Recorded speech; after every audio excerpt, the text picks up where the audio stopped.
서울 상암동에 월드컵 경기장이 있죠. 축구 경기장. 그 인근에는 이제 하늘공원이라고 예쁘게 단장된 공원이 있습니다. 그것을 제가 자세히 둘러볼 길은 없었는데 매우 예쁘게 단장되었다라는 이야기를 들었습니다. 꼭 가보고 싶었는데 가보지 못하고 주차장에서 멀리서만 이제 바라보았습니다. 하늘공원에 꼭 가고 싶은 이유가 있습니다. 제가 1989년 제가 이제 휴학을 하고 있을 때에 그때 거기를 가보았었거든요. 1989년도에 그 자리는 지금과 같은 이 월드컵 공원, 하늘공원이 아니고 그때는 난지도라고 불리는 서울의 쓰레기를 다 모아서 처리하는 그런 공간이었습니다. 난지도에 오뚜기 공부방이라고 하는 공부방이 있는데 그 마을은 어떻게 형성된 거냐면 부모님들이 그 쓰레기 마을에서 쓰레기 줍는 일을 하면 밤 늦게 들어오기 때문에 그 아이들을 돌봐줄 그 일을 하는 단체였습니다.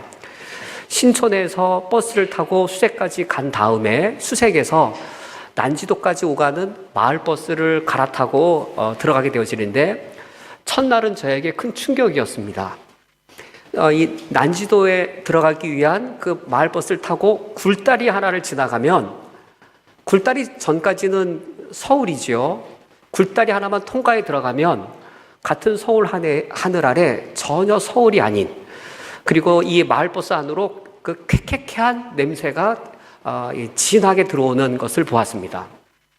저에겐 충격이었습니다. 같은 서울 하늘 안에 이런 곳이 다 있나. 집들은 정상적인 집이 아니라 콘센트 막사로 된 집이고 그 집들이 이렇게 일렬로 서 있는 그것의 그 길은 가로등이 없는지 등은 있는데 어두침침한 것이었고 그래서 그 어두침침한 곳에 초등학생이나 청소년 자녀들이 홀로 남아져 있기 때문에 그 아이들을 불러다가 공부란 명목으로 밝은 곳에 있게 하는 것이 오뚜기 공부방의 그 목적이었습니다. 지금은 그렇게 아름답게 변화된 그 하늘공원 가보시면 이게 산 같은데 이렇게 위가 평평하잖아요. 그게 왜 그러냐면 제가 처음에 갔을 때 밤에 봉사로 간 거니까 어두운 데다가 회색 빛깔이었는데 쓰레기를 이렇게 뿌리고 덤프트럭이 왔다 갔다 하니까 이게 이렇게 평평한 산이 된 겁니다. 지금 거기 위가 하늘공원이죠. 쓰레기가 산이 된 거였습니다. 그 아이들이 중학교를 어디를 다니냐면 거리상 이대부중을 다니고 그래서 이 아이들이 대단히 혼란스럽고 집에 돌아왔을 때에 자신의 서울에서 가장 못 사는 아이들 그러나 자신이 낮에 만나는 친구들은 서울에서 번듯하게 사는 그런 청소년들이 그 난지도의 아이들이었습니다. 그 아이들의 꿈은 단 하나, 난지도 탈출이었습니다. 엄마 아빠가 빨리 돈을 모아서 난지도를 탈출하는 것이 그 아이들의 꿈이었습니다. 한국 사회를 놓고 봤을 때 한국의 1950년대에 우리나라 전체가 가난했던 그 시절 그러나 불과 50년 만에 한국은 경제적으로 문명화되었고 그리고 부유하게 되었습니다. 이런 한국의 문명과 물질의 풍요로움은 분명히 한국 사회를 발전시켰습니다. 정치적으로는 민주화가 가능하게 되었고 그리고 인권이라고 하는 것을 누구나 많이 누리게 되었습니다. 한국 사회의 이러한 문명의 발전은 분명히 한국 사회의 인간의 인간화를 더 많이 가져온 것이 분명히 사실입니다. 그럼에도 불구하고 왜 한국 사회의 한편에는 그렇게 지극히 어려운 사람들이 있는 것일까요? 문명이 모든 사람을 다 인간화하지 못했다라기보다도 반면에 문명이 오히려 지극히 큰 비인간화를 초래하는 사실을 우리는 보게 되었습니다. 이런 현실을 놓고 볼 때에 우리가 하나님 아버지 앞에 우리 그리스도인들이 물어야 할 사실이 있습니다. 질문해야 될 사실이 있습니다. 인간은 과연 어떤 존재인가 하는 겁니다. 인간은 과연 어떻게 살아가야 하는가 하는 겁니다. 그리스도인은 문명을 거절해야 될까요? 문명 속에 더욱더 적극적이게 될까요? 제가 청년들을 이끌고 과거에 필리핀의 아주 산골짜기에 시골 중에 산골짜기에 가서 단기 선교를 한 적이 있는데, 그때 제가 보고 놀란 건 이거였습니다. 그들이 저보다 더 착한 거예요. 제가 집에 들어가서 당신은 죄인입니다라고 전도를 해야 되는데 나보다 더 착한 거예요. 너무 착한 거예요. 이렇게 착할 수가 없어요. 제가 죄인인데. 문명이 들어가지 않은 곳에 사람은 정말 착합니다. 문명이 없는 곳 가면 왜 이렇게 사람이 착한지 정말 착합니다. 문명이 들어가면 인간화를 갖고 온 게 정말 맞습니다. 문명이 들어가서, 문명인이란 말 자체가 그거잖아요. 문명을 받아들인 사람은 개화가 되어지고 이성이 발달해서 인권을 알게 되어지고 인간의 인간화를 분명히 가져오는데, 왜 문명이 들어가면 오히려 사람을 정말로 비인간화시키는 것들이 초래되어지는 것일까요? 그래서 오늘 이런 창세기 4장 말씀을 대할 때 우리가 인간은 과연 어떤 존재이고 인간은 왜 살아가야 되며 우리는 문명에 대하여 어떤 태도를 취해야 되는지에 대해 묻게 되어집니다.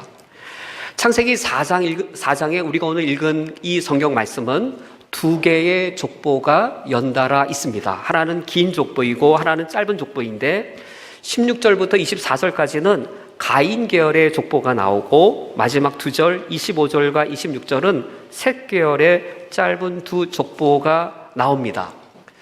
족보란 고대인들에게 무엇인가를 설명하기 위해 매우 유익한 그러한 문예 장르였습니다. 우리 한국 사람이 갖고 있는 그런 족보랑은 다른 것이죠. 우리 한국에 누구 족보하면 누가 몇 대 손이고 누가 몇 대 손이고 그 가계를 보여줄 뿐이지만, 고대 사람들에게 족보란 인류 역사를 압축적으로 보여주는 방식이었습니다. 족보를 통해서 역사적 사실을 문자적으로 표현하는 것이 아니라 아주 압축적으로 인류 역사를 요약하여서 그곳에 새로운 의미를, 문자적으로 표현할 수 없는 의미를 전달하려고 하는 것이 바로 이 족보였습니다. 창세기 4장에 두 개의 족보가 있다는 말은 어떤 의미일까요? 창세기 4장에 두 개의 족보가 있다는 말은 인간의 역사가, 하나님 보시기에는 인간의 역사가 두 종류의 인간 역사임을 가르쳐 주고 있습니다. 두 종류의 인간 역사를 보여주면서 우리 그리스도인들에게 선택을 요구하는 겁니다. 과연 가인 계열의 아담의 후손처럼 살 것인가, 아니면 셋의 계열의 아담의 후손처럼 살 것인가. 이 족보는 인류 역사에 압축된, 요약된 형태인데 그것을 통하여서 우리에게 그 선택을 요구하고 있습니다. 먼저 가인의 족보는 이러합니다. 4장 16절 말씀에 가인이 여호와 앞을 떠나서 에덴 동쪽 놋 땅에 거하였다라고 되어 있는데, 가인의 하나님에 대한 태도를 말씀해 주고 있습니다. 가인이 하나님에 대한 태도를 취한 것은 여호와 앞을 떠나나가 산 것이었습니다. 가인이 여호와 앞을 떠나나가 에덴 동쪽 놋 땅에 거하였다라고 하는데, 그러면 에덴 동쪽 놋 땅에는 하나님이 안 계신 건가요? 지금 가인이 여호와 앞을 떠나 에덴 동쪽 놋 땅에 갔다는 것은 여기에는 하나님이 계시지 않아서 그곳에 갔다는 의미일까요? 여호와 앞을 떠났다는 말은 그런 공간적인 의미일까요? 에덴 동쪽 놋 땅에도 하나님이 계시기 때문에 가인이 여호와 앞을 떠나 나간 것은 공간적으로 하나님이 없는 곳에 갔다는 의미가 아닙니다. 그럼 어떤 의미일까요? 이것은 하나님에 대한 가인의 태도였습니다.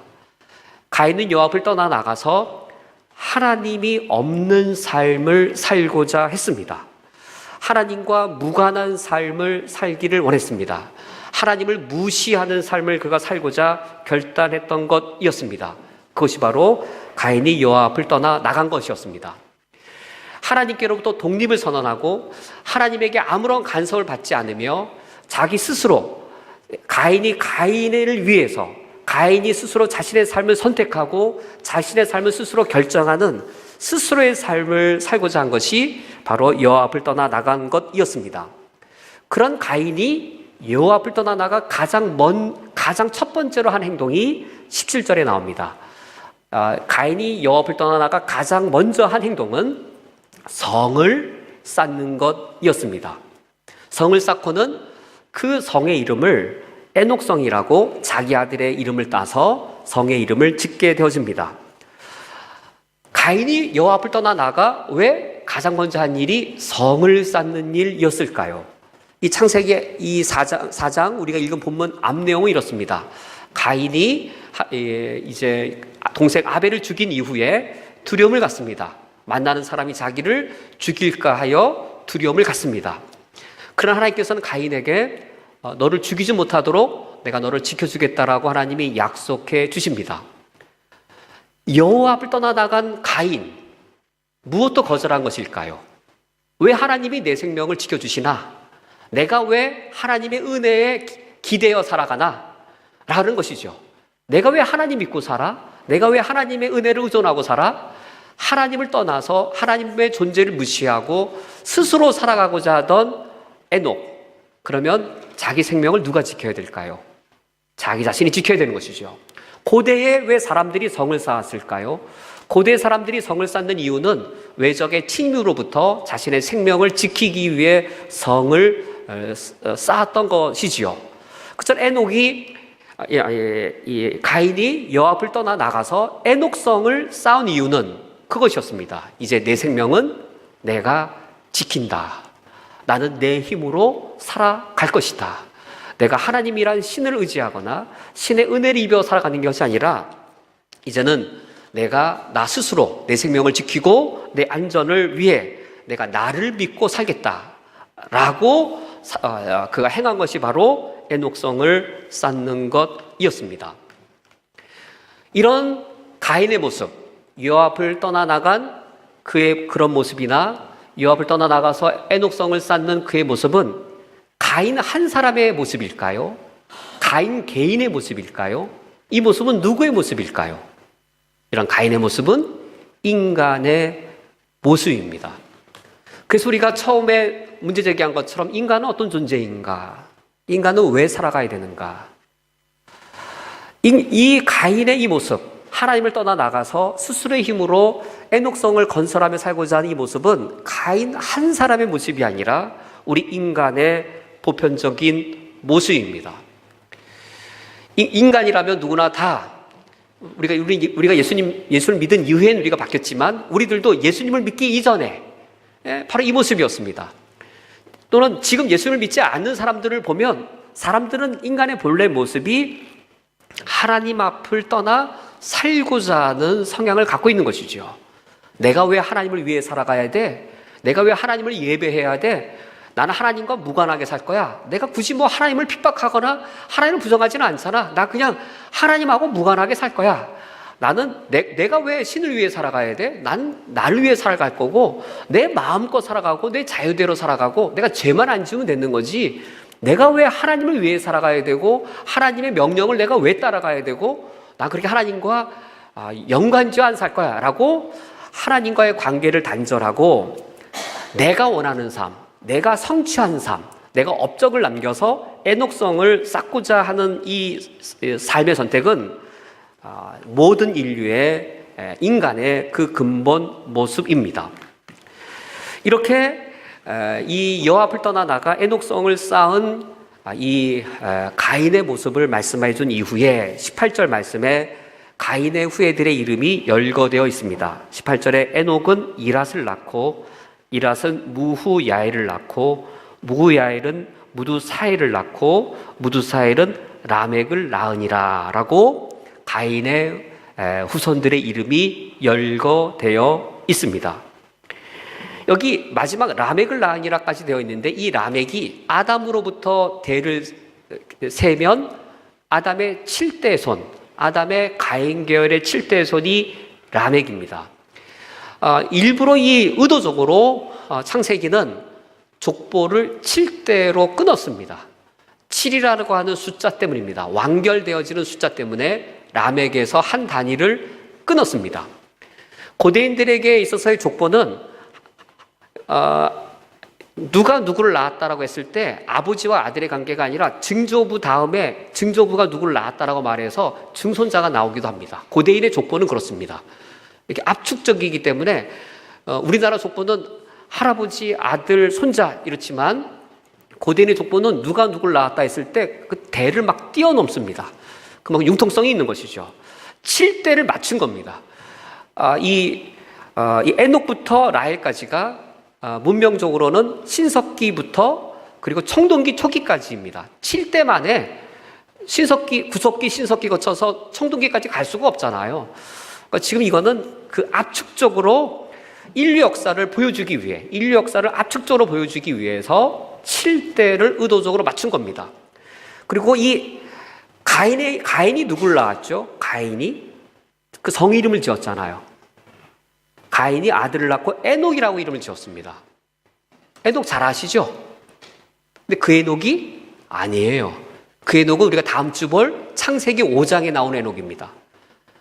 지금 족보가 4장에 하나 나와 있고 5장에 하나 나와 있는데 4장에서는 아담의 가인 계열의 후손들이고 그리고 5장은 아담의 셋 계열의 후손이에요. 그런데 셋 계열의 7대 손이 에녹이에요. 7대가 되게 중요하거든. 7자가 되게 중요합니다. 이 가인 계열에서는 가인의 아들이 에녹이에요. 이 에녹이 중요하게 5장에 가서 셋 계열의 족보에서 역할을 하는데 셋 계열의 아담의 후손은 에녹입니다. 그리고 이 가인 계열의 7대 손은 라멕인데 창세기 5장에 라멕이 또 등장합니다. 이 라멕은 노아의 아버지입니다. 라멕에게 아들 셋이 있습니다. 창세기 4장에서도. 그리고 창세기 5장에 끝나는 노아에게도 아들 셋이 있어서 4장과 5장의 이 족보는 그냥 이렇게 연대기적으로 기계적으로 만들어 놓은 족보가 아니라 인류 역사를 압축적으로 만들어서 하나님이 우리 인간에게 보여주는 인류의 두 흐름을, 인류의 역사의 두 방향을 가르쳐 주고 있습니다. 이러한 에녹성, 하나님을 떠나 나가서 에녹성을 쌓은 이 에녹성에 영웅이 등장합니다. 19절에 그 영웅이 등장하지요. 바로 그 7대 손, 그 가인 계열의 아담의 7대 손 라멕이 등장하는데 19절에 라멕이 두 아내를 맞이하였으니 하나의 이름은 아다요 하나의 이름은 실라였더라.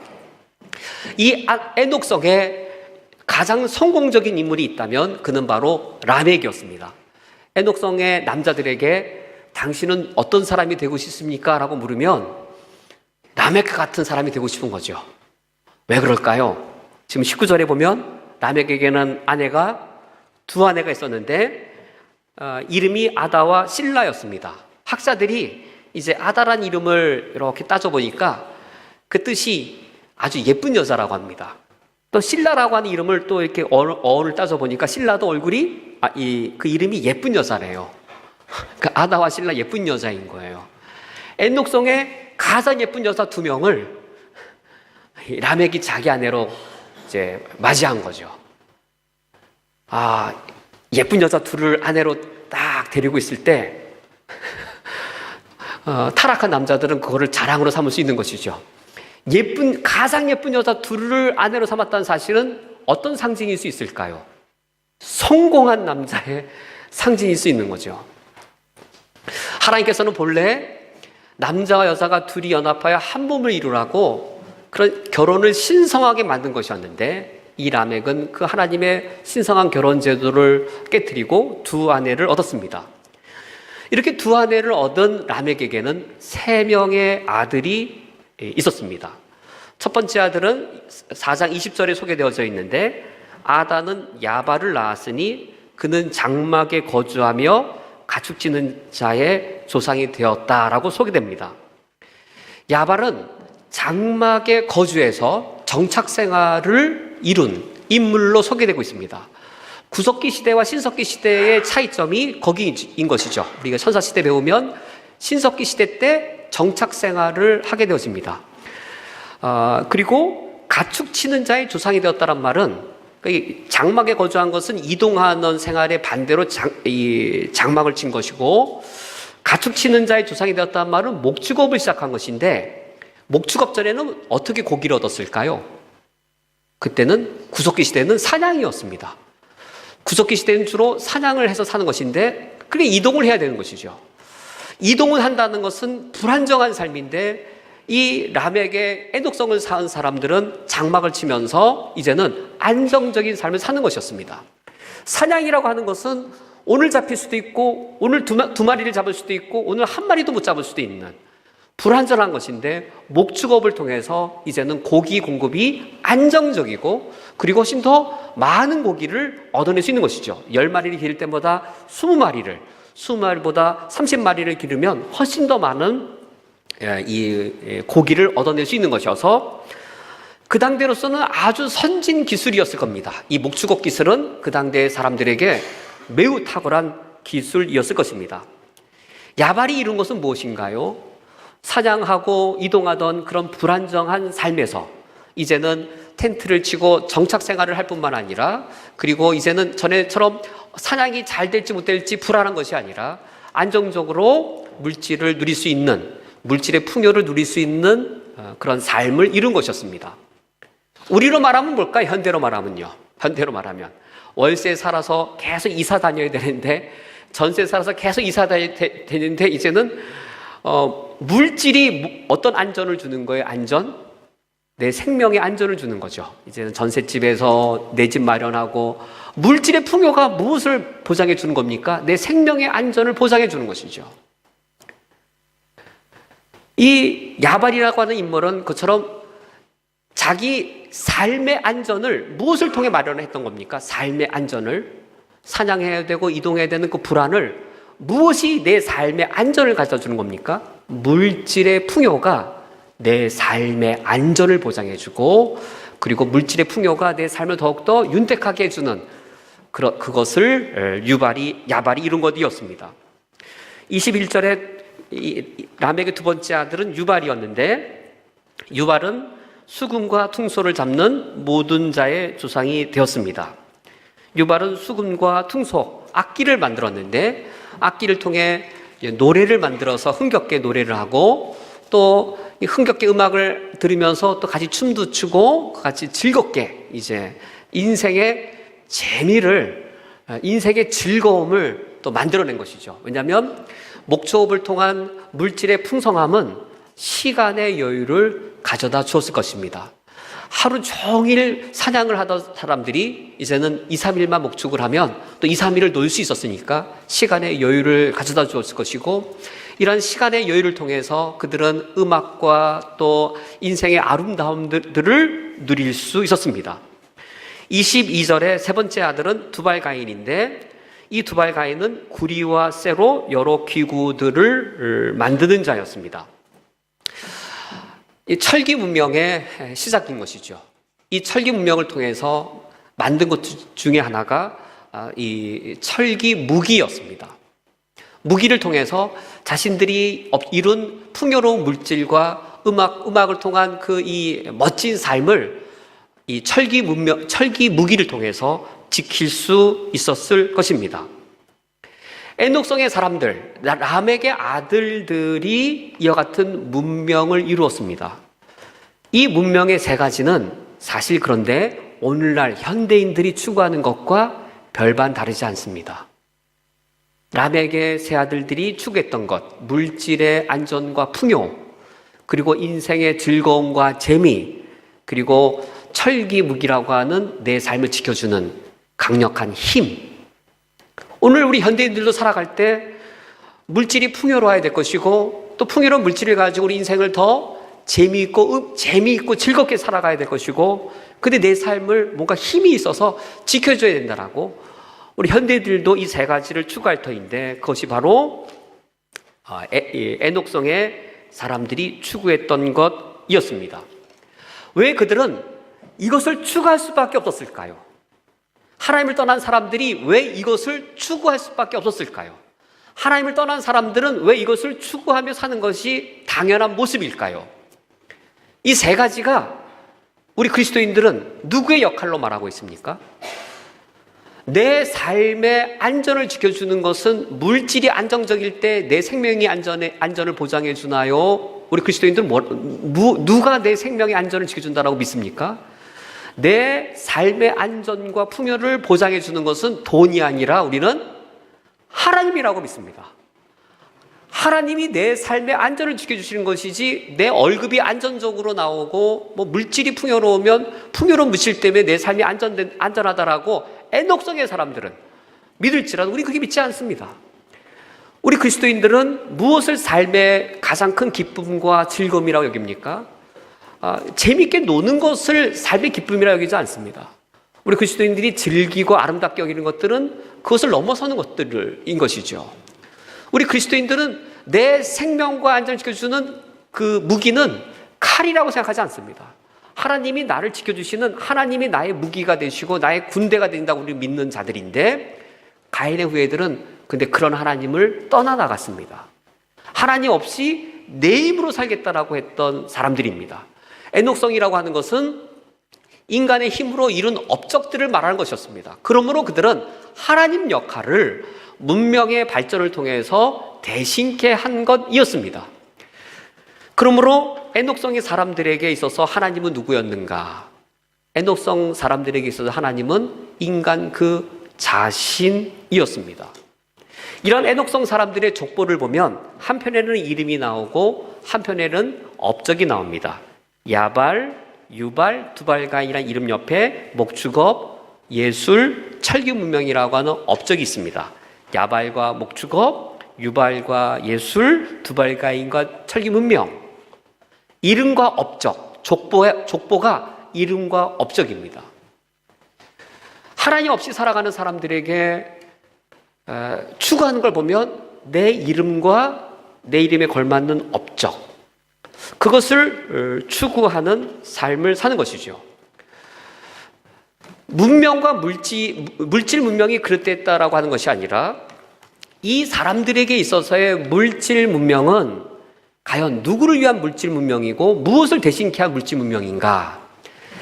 나를 풍요롭게 하고 내 생명을 안전케 하고 내가 나를 위해 하나님 역할을 하도록 하는 그런 물질 문명을 만들어낸 것이었기 때문에, 이런 물질 문명의 발전은 인간의 인간화를 더 아름답게 하는 것으로만 쓰인 것이 아니라 인간의 비인간화를 초래시키는 일을 갖고 왔습니다. 그것이 23절에 나타난 라멕의 노래입니다. 23절에서 라멕은 이처럼 노래합니다. 라멕이 아내들에게 이르되 아다와 실라여 내 목소리를 들으라. 라멕의 아내들이여 내 말을 들으라. 라고 그가 자신의 아내들을 부르면서 이처럼 노래합니다. 나의 상처로 말미암아 내가 사람을 죽였고 나의 상함으로 말미암아 소년을 죽였도다. 이제 이 구절을 연구하는 학자들은 이 구절을 칼의 노래라고 이름을 붙입니다. 칼은 언급되어져 있지 않지만 이제 이 구절을 읽을 때에 라멕이 칼을 들고 이 노래를 부른 그 모습이 떠오르지요. 라멕이 노래를 부를 때 어떤 악기가 있었을까요? 자기 아들이 만든 악기를 가지고 노래를 불렀을 겁니다. 라멕의 물질의 풍요와 악기와 칼을 가지고 이제 라멕은 자랑 삼아 노래를 부릅니다. 나의 상처로 말미암아 내가 사람을 죽였고 나의 상함으로 말미암아 소년을 죽였도다. 무엇을 노래하고 있는 겁니까? 무엇이 자랑거리입니까? 여기 이 물질 문명이 발달해서 인간이 인간을 위해, 인간이 스스로 하나님 역할을 하기 위해 만들어낸 물질 문명의 이 아름답게 노래 부르는 여기에 담겨있는 가치관은 과연 어떤 것입니까? 라멕이 상처를 입었을 때에 그는 사람을 죽입니다. 자기 상함으로 인하여 소년을 죽이게 됩니다. 그런데 사막의 법은, 그런데 이 고대 근동에 있어서의 그 지역의 법은 눈은 눈으로, 이는 이로, 이게 정의였습니다. 정의란 생명을 생명으로 갚는 것이고 눈은 눈으로 갚는 것이 정의였습니다. 근데 라멕의 정의는 무엇이 정의이지요? 나의 상처를 사람으로 죽이는 것이 정의입니다. 자기의 상함을, 소년을 죽이는 것이 정의입니다. 오늘날 현대사회하고 다르다고 말하기 힘든 것이죠. 라멕이처럼 부유해졌을 때 그것은 동시에 무엇을 말해주는 거냐면, 라멕이 부유해졌을 때 에녹성의 한켠에는 누가 있을까요?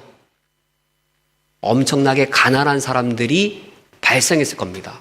어떤 사람이 한 달에 10억을 벌어서 1년에 100억을 벌었다면 혼자 100억을 벌 수도 있겠지만 일반적으로 혼자 100억을 벌 수 있을까요? 그 말은 뭘까요? 어떤 사람이 혼자 100억을 벌었다는 말은, 한 사람이 100억을 벌었다는 말은 그 이면에는 수없이 많은 가난한 사람이 발생했다는 겁니다. 혼자 100억을 정말 벌어서 번 건 몰라도 그럴 수는 없잖아요. 그럴 수는. 라멕이처럼 엄청난 부와 힘을 가졌단 말은 무엇을 말하는 것일까요? 자기에게 상처를 주어서 사람을 죽일 때 그게 정의라고 하면 그 사회는 무엇을 말하는 것일까요? 엄청난 약자의 이 억울함이 있는 것입니다. 그게 정의라고 하는 이름인 것이죠. 이집트의 피라미드를 바라보고 거기에 피라미드를 보고 두 종류의 반응을 하는 여행객이 있다고 합니다. 대부분의 여행객들은, 관광객들은 거대한 피라미드를 보고 어떤 반응을 보일까요? 야, 수천 년 전에 저렇게 거대한 건축물이 있구나.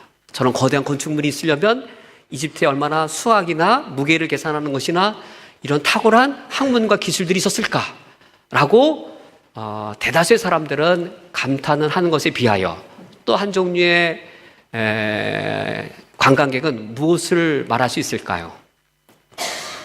노동부 장관을 지낸 김대한 교수님의 강의를 들을 때에 그분이 그러시더라고요. 와, 과거에 엄청난 노동력의 착취가 있었구나. 저 큰 피라미드만큼 수천 년 전에 엄청난 힘을 가진 파라오가 엄청난 힘을 가지고 있다는 말은 그 이면에 동시에 뭐예요? 엄청나게 정당한 권한을 빼앗긴 무력한 사람들. 그의 노동을 다 착취당해서 태어날 때 피라미드 돌 옮기다가 죽을 때에도 피라미드 만드는 인부로 죽는, 완전히 자기 삶을 억압당하고 수탈당하는 그 피라미드 만든 그 한 사람의 그 파라오의 무덤 하나 만들기 위해, 그 영광을 위해 자신의 모든 것들을 다 빼앗긴 그 수탈당한 사람이 있었던 것이죠. 에녹성에 가면 라멕이 있을 거예요. 라멕처럼 두 아내를 거느리고 칼을 차고 힘을 부리고 물질 풍요를 말하는 이 물질 문명을 누리는 라멕이 있는 반면, 라멕성에는 분명히 가난하고 수탈당하고 억울함을 당하는 그런 이 라멕에 의해 살해당한 소년들의 가족들이 그 땅에 있었을 것입니다. 하나님께서 우리에게 요구하실 말은 이겁니다. 하나님을 믿는 우리들이 물질 문명을 무시하거나 물질 문명을 반대하며 살라는 것이 아니라, 인간이 스스로 하나님 역할을 하기 위해 내가 나를 의지하고 나를 위해서 애녹성을 쌓는 삶이란 결과가 이러하다는 것을 미리 보여주는 것입니다. 그렇다면 우리 그리스도인들은 어떠한 삶을 살아야 하는가? 창세기 4장의 마지막 두 구절입니다. 4장 25절 말씀에 아담이 다시 하와 동침하여서 아들을 낳는데 그 아들의 이름을 셋이라고 짓습니다. 그러면서 셋이라 이름을 지으면서 그 아들의 이름을 이처럼 해석합니다. 하나님이 내게 가인이 죽인 아벨 대신에 다른 씨를 주셨다 함이며, 여기 다른 씨, 이 씨가 히브리어로 째라인데 이 째라란 단어가 후손으로도 번역되기도 하고 여기처럼 씨로도 번역됩니다. 창세기 3장 15절에 여자의 씨, 여자의 후손, 여자의 째라가 창세기 15장에서는 후손으로 번역되었고 같은 단어가 여기서는 씨로, 씨앗, 씨로 번역되었습니다. 과연 우리 인간에게는 과연 소망이 없는가? 인간이 아무리 물질 문명을 발전시켜도 결국 가난한 사람과 억압당한 사람과 그리고 물질 문명이 아무리 발전해서 인간이 구원받을 수 없다면 인간에게는 과연 소망이 없는가? 인간 자체의 소망이 있는 것이 아니죠. 우리 인간 사회에 소망이 있다면 하나님께서 또 다른 씨로 주신 셋의 후손으로 오실 예수 그리스도에게 인류의 소망이 있습니다. 여자의 씨, 또 다른 씨, 이것이 우리가 요즘 계속 살펴보고 있는 아브라함의 후손, 아브라함의 씨, 아브라함의 째라가 될 것이고, 그리고 그것이 다윗의 후손, 다윗의 씨가 될 것이고, 마태복음 1장 1절에 아브라함과 다윗의 후손, 예수 그리스도의 세계라. 우리 인간이 아무리 선해지고 인간이 아무리 물질 문명과 정치와 경제를 발전시킨다 할지라도 우리 인간 스스로 인간 사회의 소망을 만들어낼 수 없습니다. 여자의 씨, 또 다른 씨, 예수 그리스도로 인한 구원으로만 우리 인간 사회에 소망이 있습니다.